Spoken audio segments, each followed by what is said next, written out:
Jai Gurudev. Jai Masters.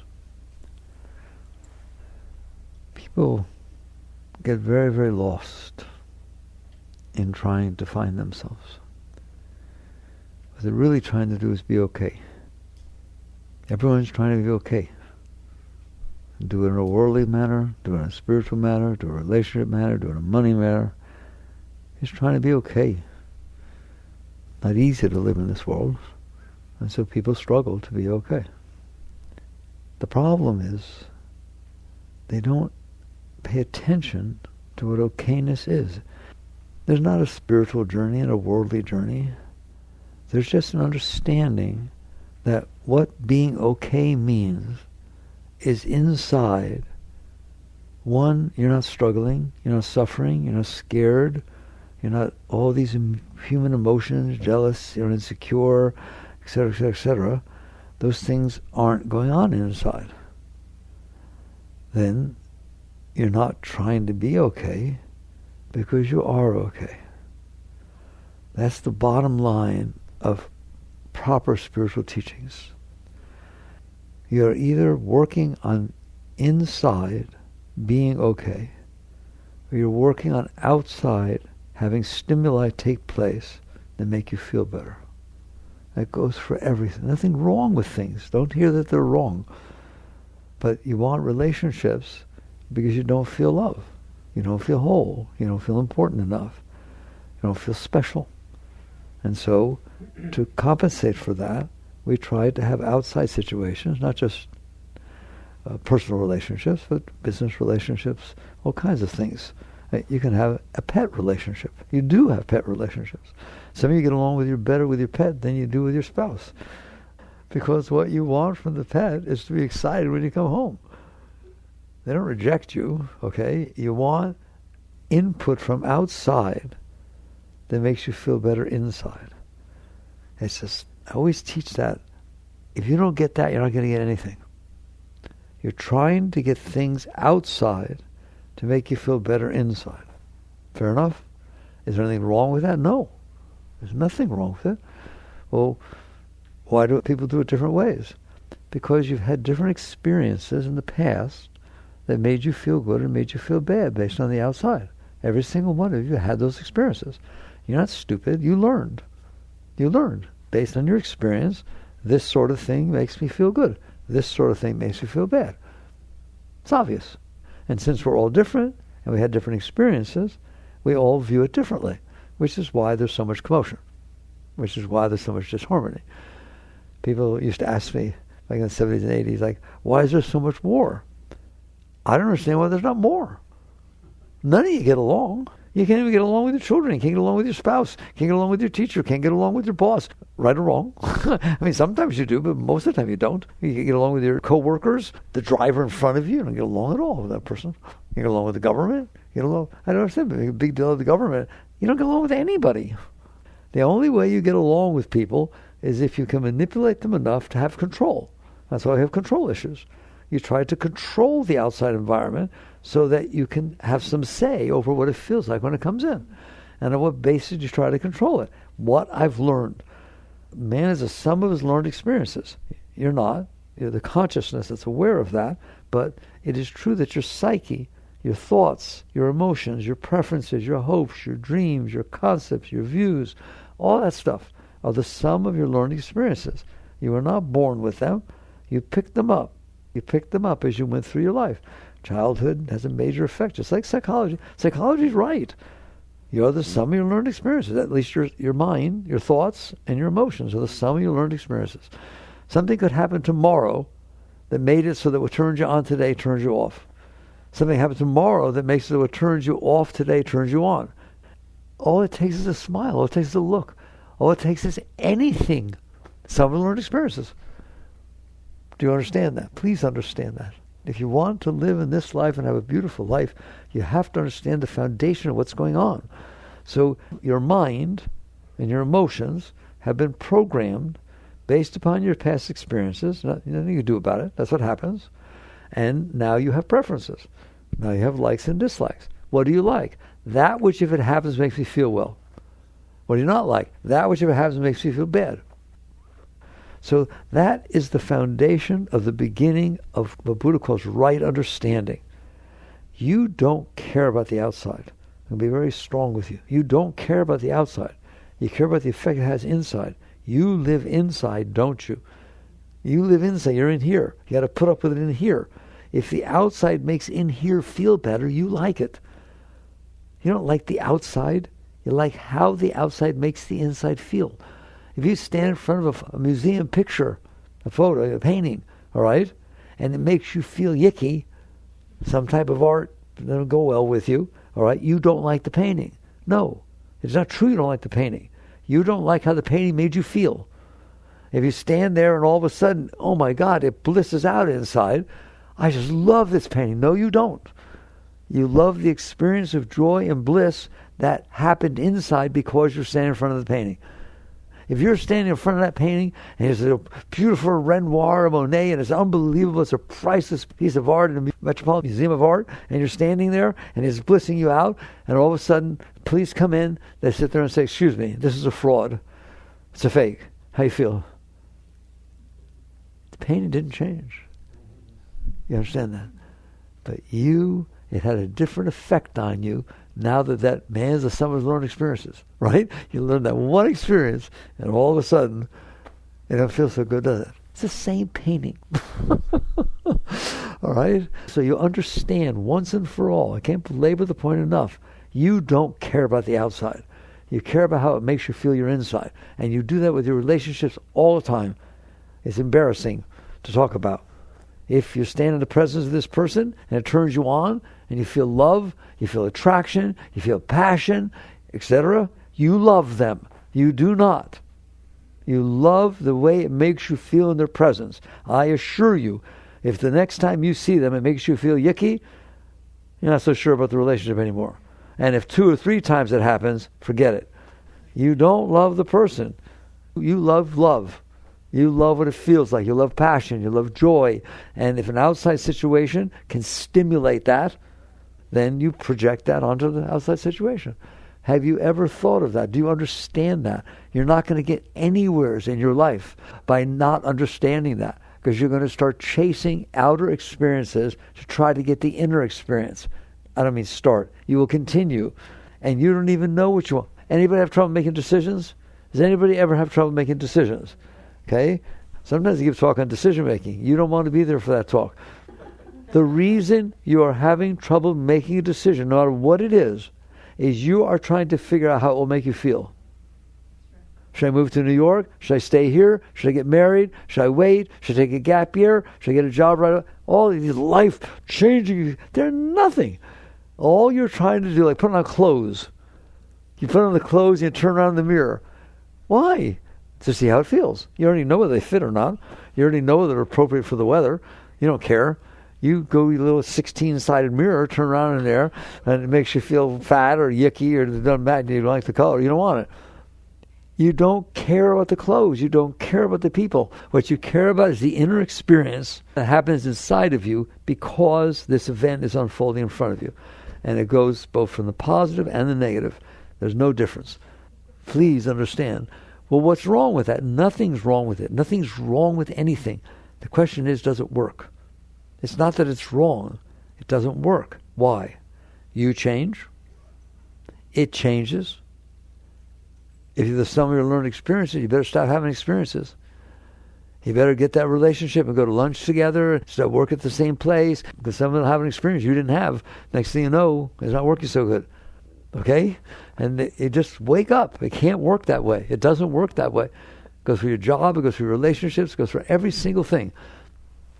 I told you once, I went through a whole dissertation, a doctorate in economics, way long ago. And one of the things they taught you, I always liked it, that they taught this. It's called the law of diminishing returns. Okay? They taught you that in economics, right? What is that? What do they teach you? That the utility of something diminishes the more you experience it. Those are technical terms. All right? The utility of something diminishes the more you experience it. Is that true or not? Who has ever noticed that? The 16,000th kiss is not the same as the first one. And there's nothing wrong with it. It's just true. It's true. Have a meal that you love, a favorite meal. I always tell you that, bro. I'm going to bring the chef in that cooks the finest meal you ever had. Wow. I guarantee it'll blow you away, all right? You want it tomorrow night? Sure. You want it the next night? Sure. You want it breakfast, lunch, and dinner? 3 nights in a row? No. Give me some cabbage. Brussels sprouts, all right? Right or wrong. There's no way it is going to have the same effect on you the 10th time you had it as it did the first. Is there? Who's going to admit that? That goes for everything. There is a law of diminishing returns. What they didn't teach us in economics, but you figure it out if you work on yourself, is why. Why does that happen? Would you like to know why? Here's the why. And by the way, it doesn't have to happen. A very high being, it's not true. There's no law of diminishing returns. That's why it's important to understand, why does that happen? You're inside yourself. That's where you live. And you're receiving your thoughts and your emotions, your energy flow, the body. You live in there receiving this stuff. It is not always, and I'm being nice, it is not always pleasant in there, is it? It is not always pleasant in there. There are negative thoughts, there are problems, there's body aches, there's heartaches, there's fears and anxieties. It's not always that much fun in there. If something happens that is new, and it distracts you from yourself. What does that mean? It distracts your consciousness so it is not absorbed in the part that is not so fun. So you go out on a boating trip, you go for a vacation, you have a new relationship, okay? And it distracts you. The first time it happens, it really distracts you, and you're pulled away. That's why you felt better inside, because consciousness was distracted from the junk that you're built inside yourself. You get distracted from yourself. How's that? Okay? If you go to a movie and it distracts you for 2 hours, sitting in that theater, or before your TV nowadays, and it distracts you, you say, it's a great movie, I enjoy it, oh my God, I want to see it again. If you sit there in the theater and you're aware that there's 2 strangers sitting next to you and it's a little bit humid, and you just don't know what to do with yourself because the movie's so freaking boring, what does it mean boring? It didn't distract me. It did not distract my consciousness and take it off of my thoughts and my emotions and pull it into the movie.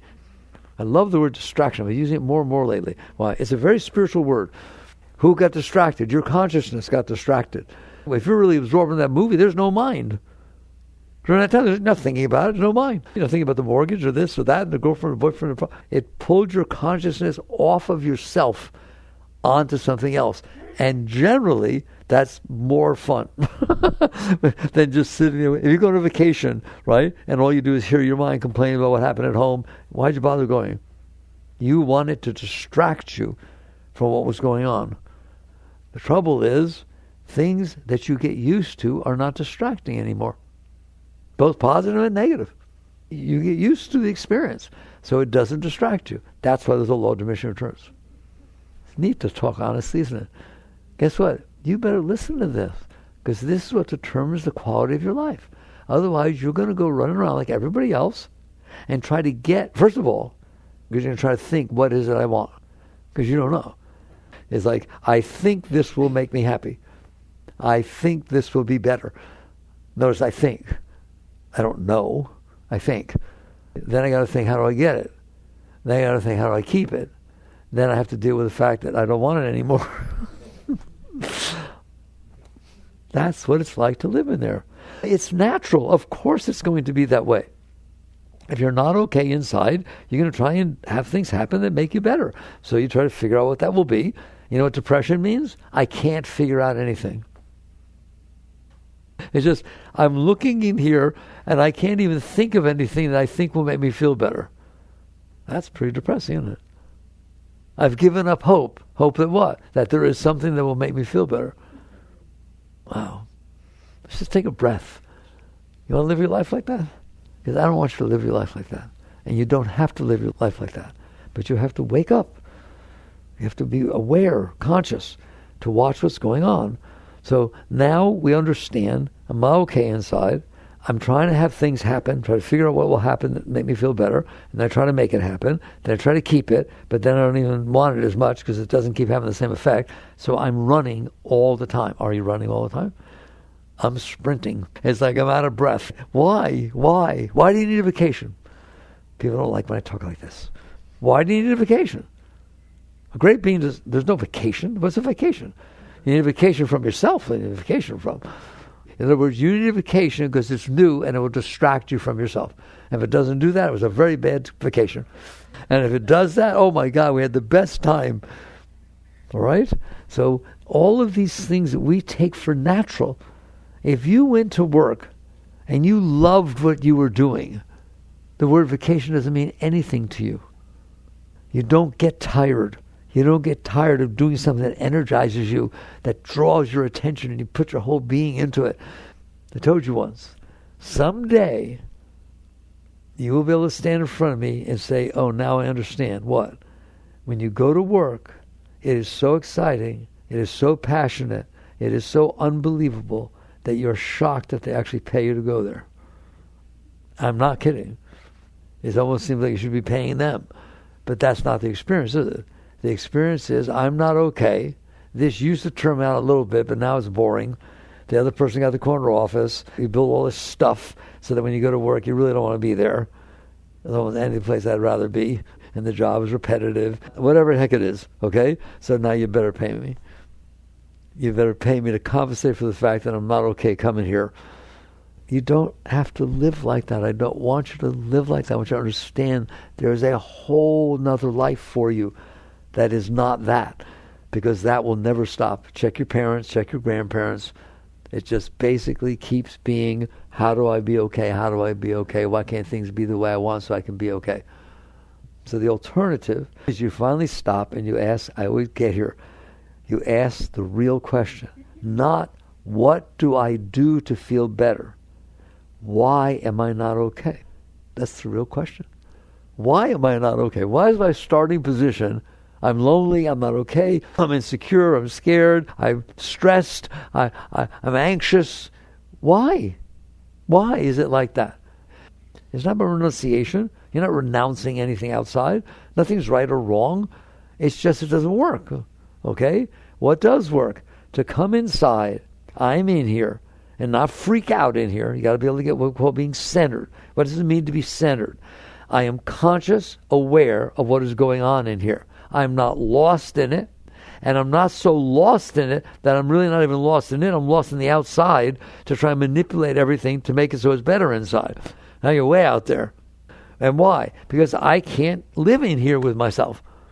It's not comfortable enough. I need to do things and make things happen so that I can breathe, so that I can be okay. Well, what happens if there is nothing going on outside? Why do we call solitary confinement? I did 3 years of prison work, maximum security prisons. The punishment they give to the gentlemen that I would visit when they were misbehaving is they would put them in solitary confinement. That is considered one of the greatest punishments that you can give to a human being. Yogis do it on purpose. They go up to the caves. They have beautiful experiences. Okay? Why is solitary confinement a punishment? Because there's no distraction. Isn't that far out? There's nothing to distract you from yourself. And that's not fun, is it? Why? Because it's not okay in there. So basically, yoga, spirituality, the whole gambit does not say there's anything wrong. A real teacher or a real teaching do not say there's anything wrong with the outside. Whatever you tell me, all kinds of stuff you do, I'm going to judge it. You're trying to survive. You're drowning and you're trying to stay above the water. So you do this, you do that. People do all kinds of things, don't they? All right? Some are socially acceptable, some are not socially acceptable. A person who has gone past that, and we'll talk about that, they look upon it with compassion. They don't judge. You're suffering. Okay? Suffering is a big word. You think suffering means a broken arm or your heart is broken. No, you're suffering. You're very busy trying to be okay. Someday you can understand that's suffering. Why? Because you can be okay. You can be so okay that's not happening anymore. You can be okay from the moment you wake up in the morning to you go to bed at night, and even during your dreams, no matter what happens during the day. Period.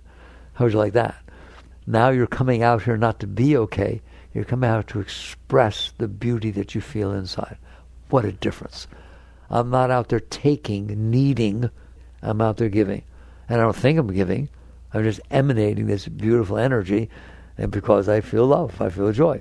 I don't have any need. That's where I want you to go. That's what spirituality is. That is what you're capable of. Every single one of you, no matter what you've ever done, no matter who you are, it doesn't make any difference in any way, shape, or form. It's just a question of, are you going to stay outside trying to compensate for what's wrong inside, or are you going to fix what's wrong inside? That is the essence. They talk about paradigm shifts. I used to think I wanted to get married. Now I shifted my thoughts. I want to travel. No, those are not paradigm shifts. Those are just other ways to try to be okay. You're still doing the exact same thing. You're trying to use the outside to compensate for what's wrong inside. The paradigm shift is when you're willing to say, why am I not okay inside? Why do I need to compensate and manipulate and control the outside in order to be okay? I'm in here. Why can't I be okay in here? Can you answer that? Yes, you can answer that. Why? You live in there. So we started with being centered. The first step is you are conscious. Do you know you're conscious? Are you aware? Anybody in there? Anybody home? Okay. Every single person's home. There's somebody in there. We know that. And you know it intuitively. You don't have to prove it in those scientific experiments. That's so funny. I think you're right. I think you're in there. I think you're wrong. You're not. You realize you're in there. Can you be in there? Here. Whew. You live out here too, right? You see the outside. Are you capable of seeing the outside and not freaking out? Most of the time. Almost all the time. Right? You see people, places, things, trees. What does that mean? I just see them. I experience them. They come in and I experience them. Can you do that inside? Believe it or not, the answer for most people is no. I cannot just sit in here and not do anything. Well, what do you mean not do anything? Can you sit in there and see your thoughts? You do see your thoughts, don't you? How do you know you have them? Unless you see them. You are the observer of your thoughts, are you not? I'm not talking about witness consciousness. I'm just saying you are aware of your thought. Do you have thought? I forgot. I asked, are you in there? You said yes. Do you have these things called thoughts? Anybody know anything about that? Do you have these things called emotions? How do you know? Because you're conscious. Is it the same consciousness that feels good emotions and bad emotions? It's the same you. There's only one you in there. You're watching your thoughts, you're feeling your emotions, and you're receiving your senses. And you're feeling your body. That's you. They call it the soul, the essence, the Atman, right? I call it you. It's you, right? You know who else called it you? Christ. The kingdom is within you. Whoa. He wasn't talking about in your stomach. It's within you. You who's in there, you're it. You're the highest thing that exists in the universe. You who's in there. The problem is you can't sit in there and just be you in there, experiencing your thoughts, experiencing your emotions, and experiencing what's coming in through your senses. But you just told me that you do experience your thoughts, you do experience your emotions, and you do experience what comes in your senses. Yeah, this is how you experience them. You jump into them completely the moment they happen, you're gone. You've got to do something about them. The thought says, oh my God, what did he mean by that? Goodbye. Oh my God, do I want to stay or go? Goodbye. In other words, they're not just thoughts.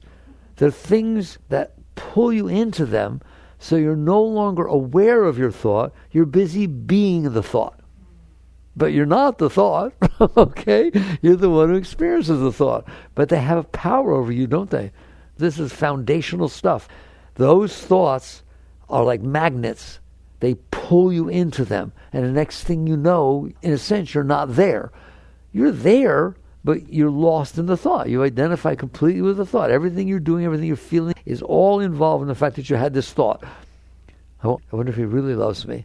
Goodbye. Bye-bye. Okay?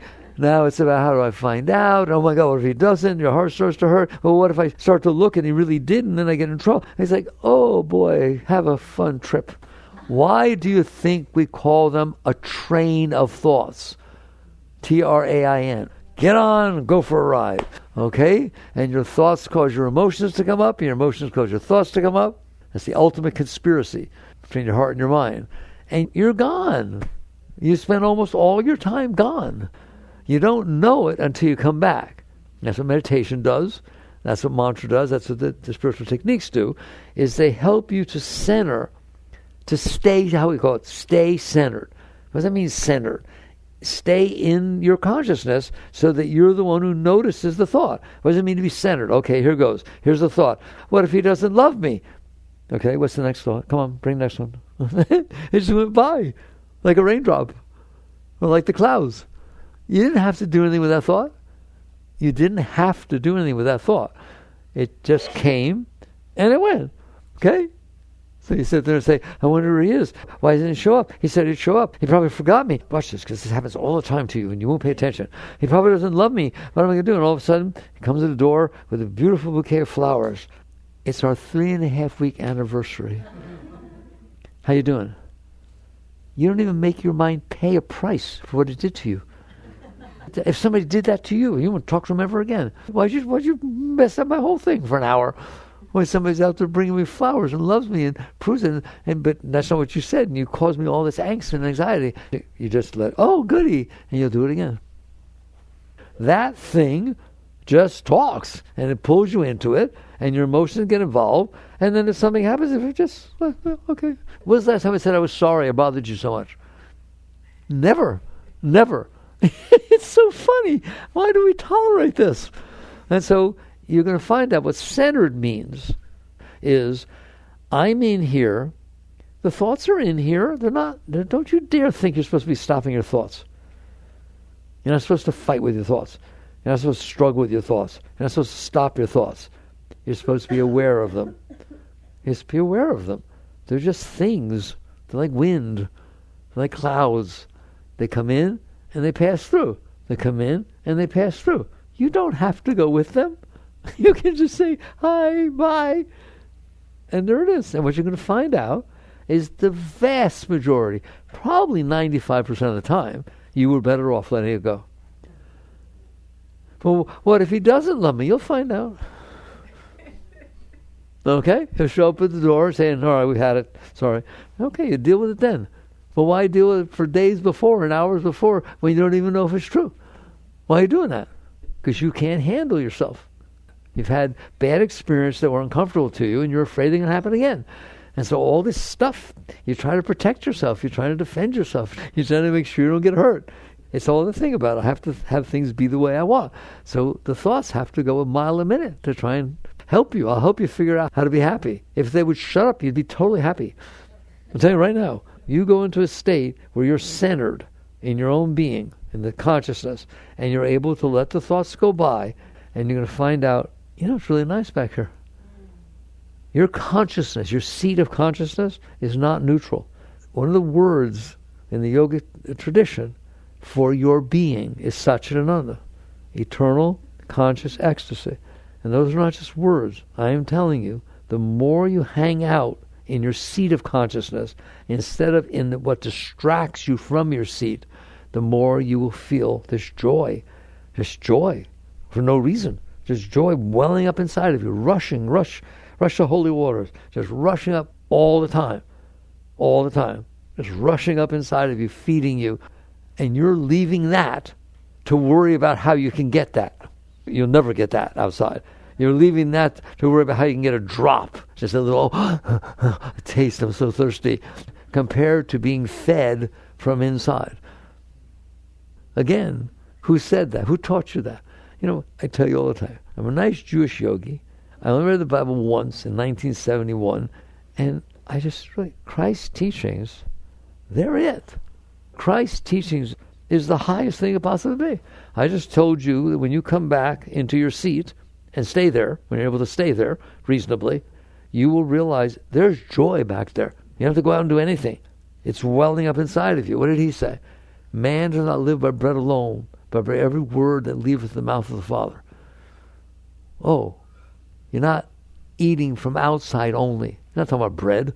You're talking about your food of life. You're not just taking it from outside. It happens inside of you. It wells up inside of you. Well, why don't I feel it? Because you're leaving your center to get involved in the thoughts, to get involved in your emotions. And there's nothing wrong with the world, except that you've decided it has to be a certain way for you to be okay. So you now think there's something a lot wrong with the world. I guess it's not being the way you want. It's causing you pain. It's causing you suffer. It's causing you anxiety. It is not doing that.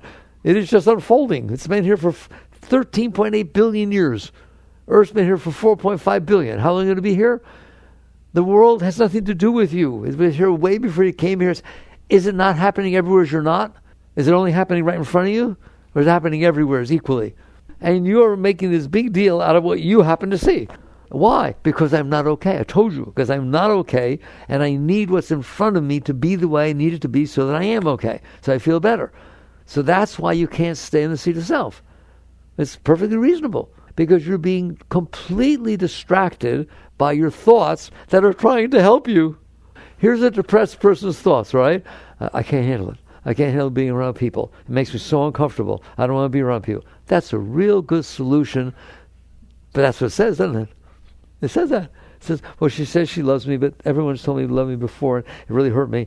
No, I don't want to do this again. That's really wonderful. It's really helping you tremendously. The advice it's giving you, it should be arrested.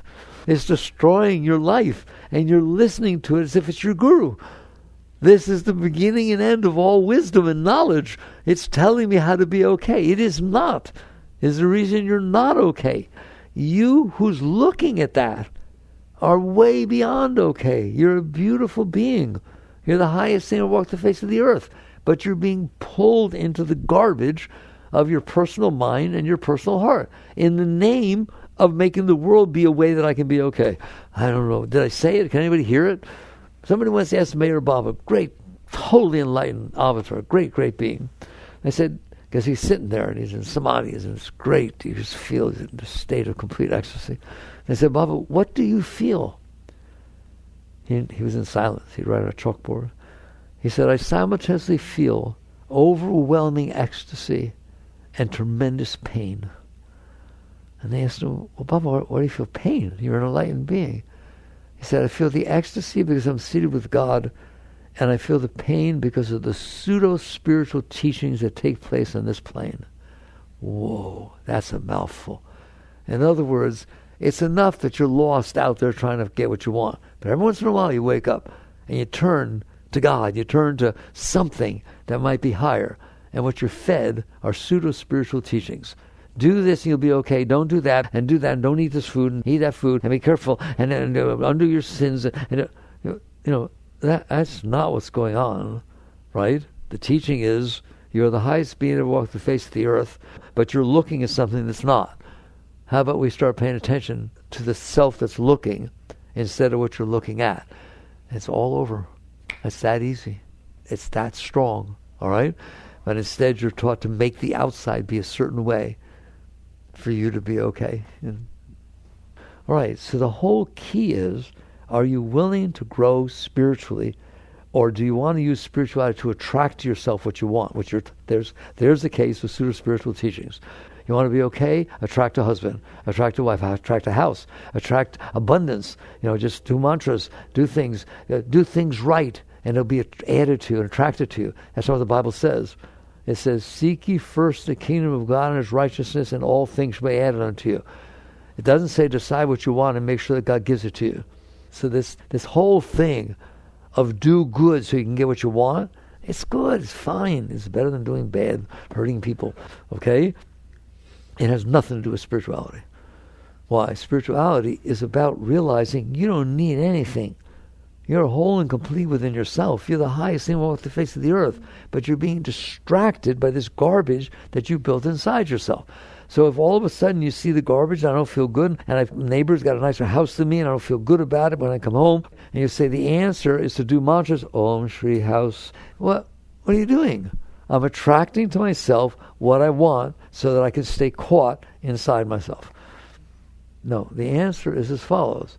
You are the highest thing to walk the face of the earth. If you're not experiencing it, it's because you're not looking at yourself. You're looking outside yourself. Not just the outside world. You're looking at your thoughts and your emotions. Someday you're going to see you are so far up here away from your thoughts and your emotions, you're back here looking down. You're back here looking at the thoughts that are flowing through your mind and the emotions that are happening through your heart. If I ask you, let's say your boyfriend or girlfriend left and your heart is hurting, I ask you, where do you feel it? You feel it in your ear, in your foot? You point right to your heart because you're looking down there with the source of the emotions. And when you have a problem with your mind, say, oh my God, my mind's driving me crazy. You don't say, oh, my mind's driving me crazy. Grab your foot. You are in there and you have a sense of direction. It's beautiful. You have perspective. So your mind is there, your heart is there, the world is out there, isn't it? Where are you?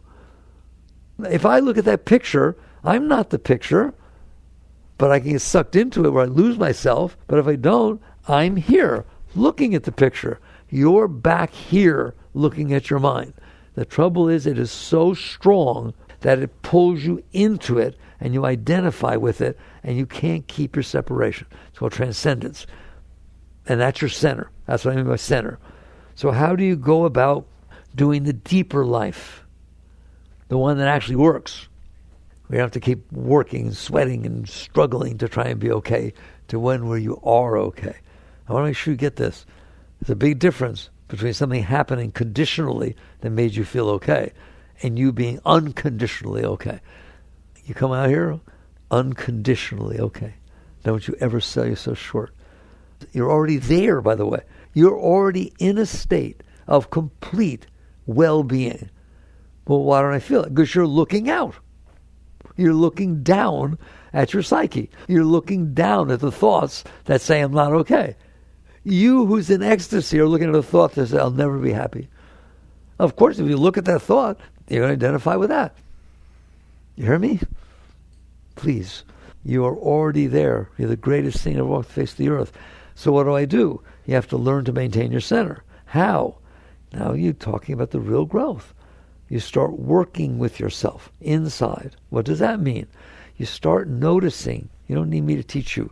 You start noticing that there are things that happen outside that make your inside get weird, and then you get sucked into them.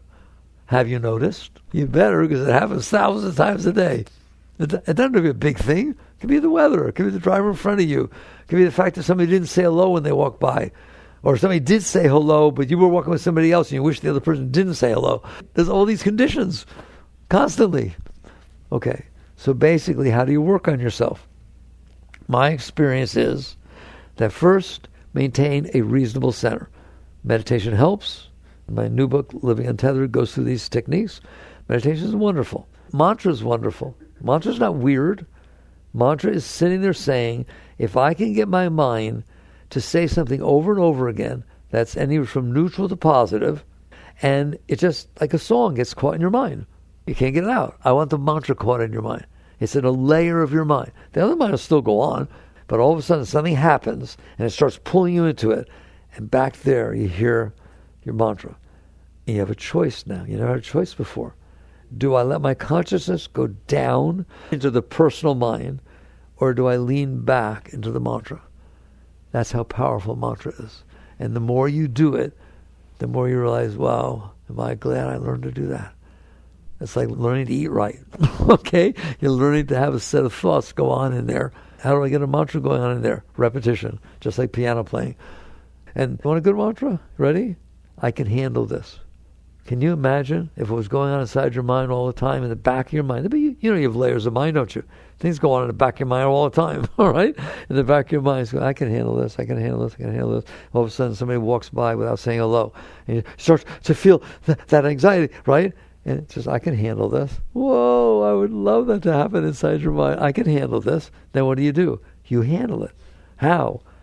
You handle it by letting go. You handle it by not touching it. If you don't touch it, it's going to pass right through.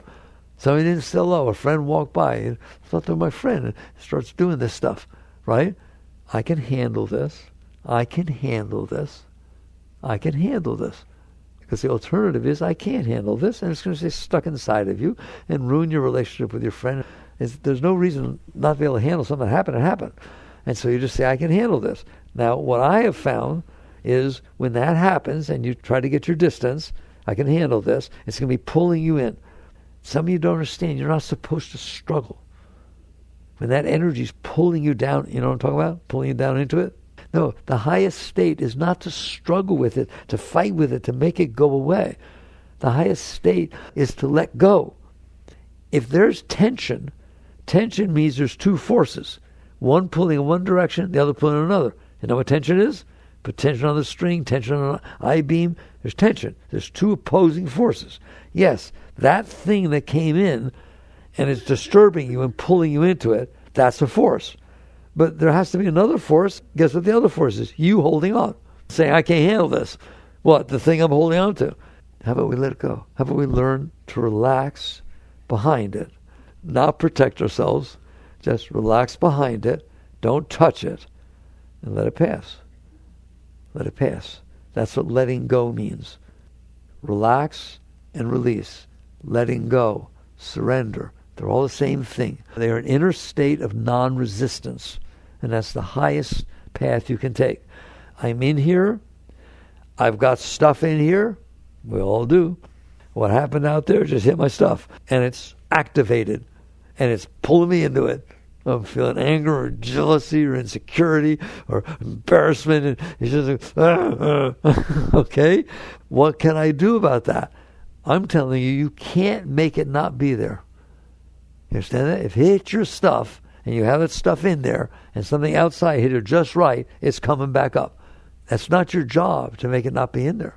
Your job is to say, I want to let this go. I don't want it in there tomorrow. So I'm going to let a little piece of it go today. How? By not touching it. By not going down into it. By relaxing. I say, and a lot of people say to me they don't understand. I do it all the time. First step, relax. They say, but it won't relax. I didn't tell it to relax. I told you to relax. See the difference?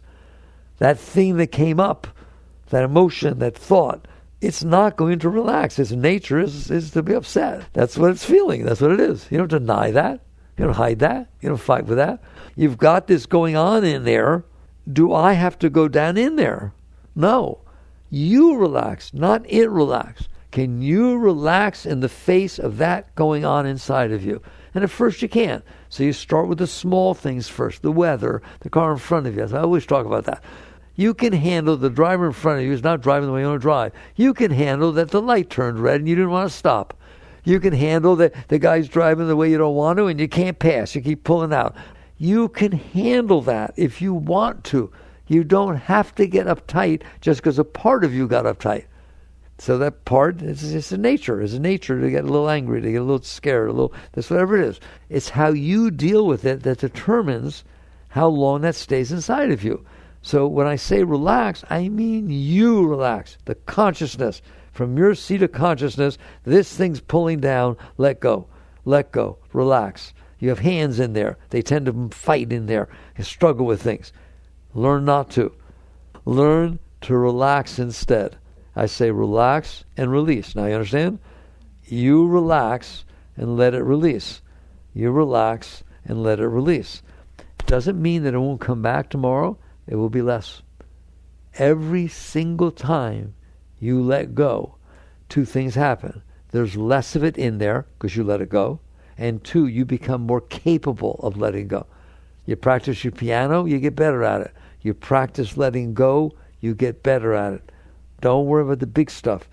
Just whatever small it is, I don't care. You went to lunch and the order size, the portion wasn't as big as you thought it would be, or it's bigger than you wanted it to be, or it's not hot as you wanted it to be, or the waiter served from the wrong side, or whatever, or the fork's too small, or the spoon's too big. Can you handle that? You laugh because you know you like that. We all are. We're all that picky because we're not okay, and we want things to happen that make us be okay, which is very, very narrow, and the world never unfolds like that. So instead, you look at that and you say, can I handle it? The spoon is big, or do I have to complain? Have fun with yourself. Play. It comes up, doesn't it? The judgment comes up. Make it a practice of your life every day to relax through those little things. There's no benefit to get uptight about the size of the spoon or the driver in front of you didn't put his blinker on, keeps stepping on his brakes. Okay, so go a little further back. You don't have to give in to the junk that came up. And this is called practice. It's a practice session. It's like practicing the piano. I swear to God, you're practicing being okay. You're practicing going back to the deeper part of your being that this stuff tends to pull you out of. So I dare you, I beg you, relax. Through what? All of it. Do it with the little ones, you'll be able to do it with the bigger ones because you get used to it. It's like lifting weight. If you can only lift 100 pounds, you can't lift any more, try 100.01. I guarantee you can do it. And the next day you do 0.02, 0.05. I don't care how long it takes. Just keep working with it. Keep working with it. And two things happen. One, there'll be less of the stuff because you let some of it go. And two, you got better at it. And between those two things, it will change your life. There's no reason you can't do this. This is not hard. How can it be hard? I want you to make it fun. I want you to get a video game. You get a built-in video game, right? Well, on the video games, you go to levels, don't you? So does this. You make it through that level, the next thing you're at another level. And at some point, you're going to start to feel this joy. I guarantee you. People write me, oh my God, just all of a sudden I look at a leaf on a plant and I just felt all this joy and love and everything has changed. Of course it has. It's not that it changed. It's that you're not looking down at it anymore. And because you're not looking down at it, you're not struggling with it. When you struggle with it, it makes it stay. You're giving it your energy. You're going to this guru. This, like these great masters, they give these one-liners. It takes me an hour. They give this one-liner. He said, an ignored guest quickly leaves. I have grown into that statement for years and years before I fully understand what it meant. If you fight with it, it stays. If you run away from it, it stays. It runs after you. An ignored guest quickly leaves. They just get bored. Same thing with your mind. Same thing with the junk inside your heart. You just relax through it, and it will cleanse by itself. That is your whole path. You don't understand this. Does your body have an immune system? What do you do to make that immune system happen? How do you decide that there's bacteria or virus in there and then make more white blood cells and have them go out there and attack? What are you doing? Tell me right now. How much do you do? Zero. Your body is thick compared to your mind and your emotions. They're a much higher vibration rate. If your body has a system like that to cleanse the garbage that can get in there, I'm telling you, your mind and your heart are trying to purify the junk that you stored in there, the crust that you built in there because you couldn't handle things. They're trying to push it out. That's why your mind makes so much noise. That's why your heart always feels like that. It's trying to push the junk out. What do? Push it back down. A yogi, a yogini, a spiritual being, an aspirant does not do that.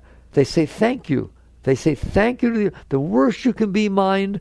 Fine. Hit me with it. Hit me with the worst you got. Hit me with your best stuff. I don't want it in there. I will relax my way through it, whatever it is, and I'll just keep letting it go to the best of my ability. And if I can't, I fall down. I can just go right back up. That's the work of my life. And I'm telling you, if you will do that over time, there will be this joy. Why? Because that's what's under there. Just like if you eat properly, there will be health. If you stop smoking, there will be health. It's just if you stop putting poison in there, its natural state is healthy. Pretty much. Okay, 99% of the time, the bodies are healthy if you take the whole group of everything, right? That always has been.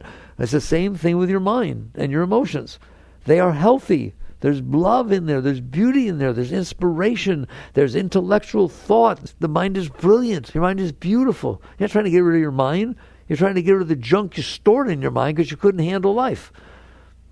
It's called suppression, repression, resistance. Freud talked about it. How do you do that? The energy is underneath. A yogi, someone who's practiced for years, knows that. The energy is always trying to push up. It's always trying to push up. You're in the way. And you push everything away. You push everything right back on top of it. Learn to relax and let go. Relax and let go. And at some point you will feel that energy. And once you start to feel the energy, that's very inspiring. Say, oh my God, this works. And so you keep letting go, and then more energy flows. And then more energy flows. And then more energy flows. Someone once asked Yogananda, how much energy is there? He said, well, how much energy is God? How much energy is the whole universe? That's how much energy is there. I said, well, I don't feel it. If it flowed through you, it would blow up because you have blockages. If you open up, the great ones, I can't talk about it. You know, there are pictures we hang on the wall because you can get very, very high. You are a great being. So you start realizing, I am okay inside, but I've collected garbage like virus type things inside, all the bad experience I ever had. If you collect everything that ever bothered you, and you did, if you collect everything that ever bothered you in your life, you're going to be bothered. So let it go. Let it come up. Let go. Relax, release. Relax, release. Let go. And you'll get higher and higher, and it'll get easier and easier. And I always finish my talks.